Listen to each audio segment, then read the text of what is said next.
ஒரு விளக்கு.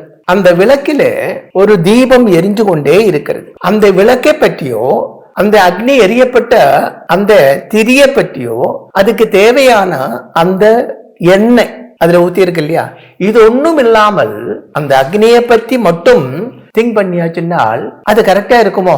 அந்த அக்னி இருக்க வேண்டுமானால் இந்த தீபம் இருக்க வேண்டும், தீபத்தில் திரி இருக்க வேண்டும், அங்கே எண்ணெய் இருக்க வேண்டும் இல்லையா? அதே மாதிரி அப்போ அந்த விளக்கு, எண்ணெய், திரி இதெல்லாம் பௌதீகம், மெட்டீரியல் லைஃப். இந்த தீபம் என்று சொல்லப்பட்டது ஆத்மாவு. அது அணைஞ்சு போச்சுன்னா போச்சு, நமக்கு அது காண முடியாது. அது எரிஞ்சு கொண்டு இருக்கும் போது நமக்கு தெரிகிறது. அதே போலதான் மனுஷனோட உடம்புல உள்ள ஆத்மாவு. அப்ப ஆத்மாவை பற்றி படிக்கிறதுக்கு முன்னே, சொல்றதுக்கு முன்னே பௌதீகத்தை பற்றி சொல்ல வேண்டும்.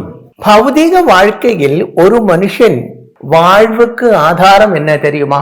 நாளை என்ற சிந்தை தான்.